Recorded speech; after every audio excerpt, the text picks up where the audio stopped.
Emily Walker was shocked when she saw the stranger at her door. "I'm sorry, what did you say?" she asked, her voice shaking. "Your Aunt Anna left you some money?"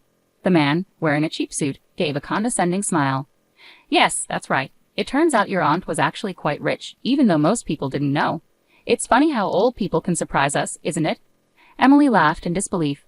"Rich? You must be mistaken. She lived like she had no money at all." "Well, whether you believe it or not," the man said with a shrug, "you need to be at the reading of her will this Friday at 3 p.m. at McGrady & Sons Law Offices downtown. Don't be late." He tipped his hat and walked away. "Wait," Emily called out, but the man was already hurrying to his car. She shut the door slowly, feeling confused. An inheritance from Aunt Anna? It didn't make any sense. Emily sat at her small kitchen table, sipping coffee while she thought about her great-aunt. They had never been close. Anna had always been grumpy and stingy, rarely saying anything nice. Still, Emily had tried to be there for her, helping with chores, bringing food, and celebrating her birthdays. Despite Anna's unpleasantness, Emily always stayed polite. Her husband, Mark, had little patience for Anna. He had only met her a few times, before their wedding and occasionally after. That was enough for him. He thought her way of living and her nasty comments about him were reason enough to avoid her. Emily sat there, trying to make sense of the lawyer's claims. Could it be true that Aunt Anna had been secretly wealthy all this time? She thought about what she could do with an inheritance. Maybe she could finally quit her second job at the diner and get a good night's sleep. Looking at the clock, Emily realized she was running late for her shift. She quickly finished her coffee, grabbed her purse, and headed out the door. She needed to call Mark from the bus and tell him about this strange news. Fortunately, Emily found a seat on the crowded bus. She took out her phone and called Mark, hoping he was up for a chat. "Hey, babe," he answered sleepily. "What's going on?" "You won't believe this," Emily said. "A lawyer just visited me and said Aunt Anna left me an inheritance." "An inheritance? Can you believe it?" Mark said, surprised. "The old lady had some hidden money?" "Apparently," Emily replied. "I have to go to the will reading on Friday afternoon. I'm not sure what to think." "Well, that's good news," Mark said, trying to sound upbeat. "Maybe you can finally take a break from work. You really deserve one." Emily gave a sad smile. "If only it were that easy. We'll see. How are you feeling today? Any news from your mom?" Mark's mother, Linda, worked at Mercy Hospital and was trying to get him seen by specialists for his ongoing health issues. Mark's condition made it hard for him to keep a job, and he often ended up in the ER due to panic attacks. Emily had been working extra hard to pay for his costly vitamins and supplements. "Oh, just the same," Mark said with a sigh. "Maybe it's time to accept that I'm just going to be like this. Having a baby might be a bad idea with my health." Emily felt a pang in her heart, thinking about their plans to try for a baby this year. "Don't say that," she said softly. "You're going to get better, I believe that. Just keep resting and let your mom help you. I'll visit you at the hospital tomorrow." After saying, "I love you," and hanging up, Emily looked out the bus window, trying to stay positive despite Mark's negativity. She hoped this inheritance might be the break they needed. The next morning, Emily went to room 242 at Mercy Hospital, eager to see Mark. She knocked twice and walked in with a big smile, but her smile quickly faded when she saw Mark scowling at her from his bed. "Hey, babe," she said cheerfully, leaning in for a kiss. Mark turned his head away. "You didn't put on any makeup today." "Seriously," he complained. "Every other wife on this floor looks like a model and I get stuck with a mess." Emily felt hurt. "Mark, how can you say that? I'm exhausted from working so much. I barely have time to." Yeah, you're a big martyr," he interrupted. "I get it," Mark said, cutting her off and waving his hand. "When's that inheritance money coming in?" "Hopefully soon, so you can actually make yourself look decent." Emily fought back tears and quickly left the room. She walked down the hallway and sat on a bench near the elevators, feeling defeated. Was this really what her marriage had become? As she sat with her head in her hands, she overheard two male patients chatting nearby. "I told my wife I had to stay here for tests this weekend," one said with a laugh. "Seriously? I've got a poker game with the orderly and enough booze for a party." "Same here," his friend replied with a grin. "What they don't know won't hurt them. They think we're saints for being here." Emily felt sick. Was this how all men acted behind closed doors? She shook her head, telling herself that Mark wasn't like that. He was just grumpy from being stuck in the hospital. Taking a deep breath, she dried her eyes and stepped out into the sunlight. Tomorrow was the big day, and she needed to stay focused. Friday morning was clear and crisp. Emily woke up early, determined to clean the apartment before Mark came home on Monday.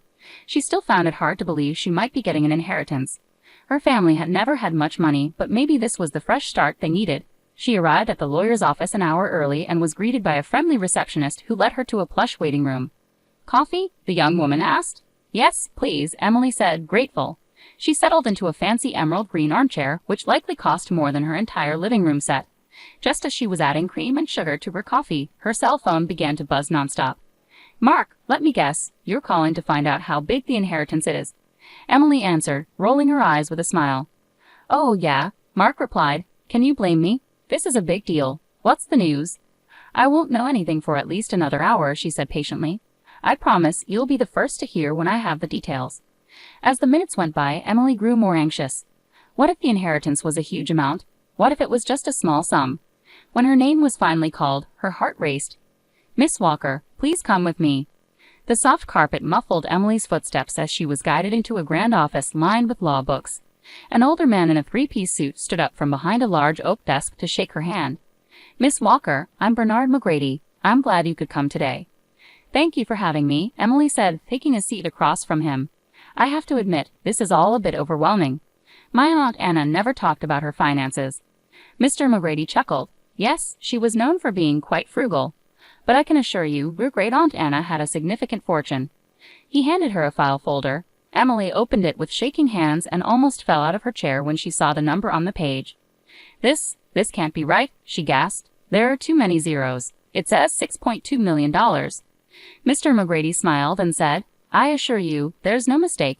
Emily held the folder to her chest, her head spinning. $6.2 million, more money than she'd ever imagined. She felt a hysterical laugh rising in her throat. She couldn't wait to tell Mark. With trembling fingers, she pulled out her phone and quickly typed a text to her husband. "Inheritance is $6,200. Can you believe it?"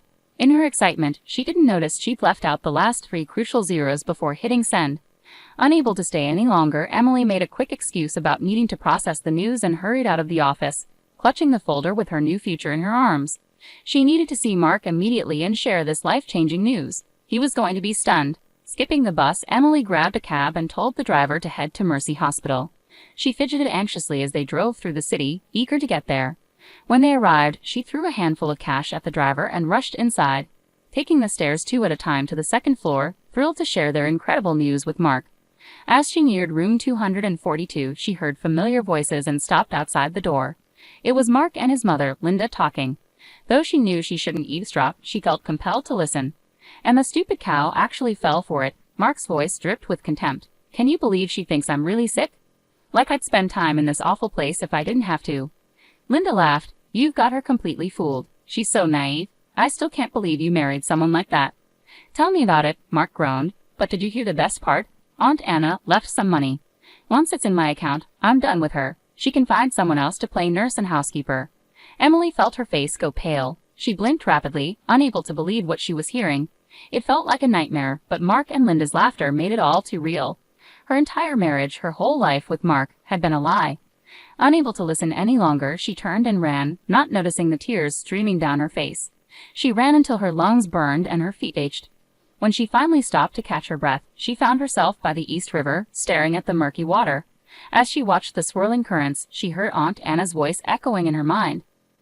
"That boy is a lazy freeloader who'll drain you dry." Aunt Anna had warned Emily after meeting Mark. "Mark my words, Missy, you're making a huge mistake." At the time, Emily had dismissed it as the grumbling of a bitter old woman. But now, with her heart broken, she saw the truth clearly. Aunt Anna had been right, and somehow she had made sure Emily had the means to break free before it was too late. Straightening her shoulders, Emily turned away from the river and walked down the sidewalk with determination. She had calls to make and divorce papers to file. Mark would be in for a shock when he came home on Monday to find the apartment empty. For now, Emily planned to stay with her best friend Tara for a few days and then take a much-needed solo trip to the Hamptons to heal. As the warm June sun touched her face, Emily felt a spark of hope. Maybe her life wasn't ruined after all. Maybe this was the beginning of an amazing new chapter. She couldn't wait to see what the future held. 3 days later, Mark limped to the door of their apartment, prescription pain meds in hand. "Honey, I'm home," he called out sarcastically. "Where's my inheritance check?" Silence was his only answer. He looked around, noticing for the first time that the walls were bare and the shelves empty. A single sheet of paper lay on the kitchen counter. "Dear Mark," it began in Emily's familiar handwriting, "by the time you read this, I'll be long gone." In case you haven't figured it out, I know everything. I know you've been faking illness to avoid working. I know you and your mother have been mocking me. And I know you were planning to take my money and leave. Well, the joke's on you. That inheritance wasn't $62,000. It was $6.2 million. And it's all mine. I've already filed for divorce. You have 30 days to pack up and leave. Have a nice life. Emily. Mark's eyes widened in shock and rage as the letter fell from his hand. He kicked a chair in frustration, cursing loudly. How had he misjudged her so badly? He thought he had her completely under control. Defeated, he sank to the floor. Meanwhile, Emily was far away, lounging on a beach chair with the sea breeze ruffling her hair. She sipped a fruity cocktail and watched the waves, thinking about the cozy beach bungalow she just made an offer on. Everything happens for a reason, Aunt Anna used to say. Emily raised her glass to the sky in a silent toast, grateful for her wise aunt's lesson and the unexpected fortune. For the first time in a long while, she eagerly anticipated the surprises life had in store for her.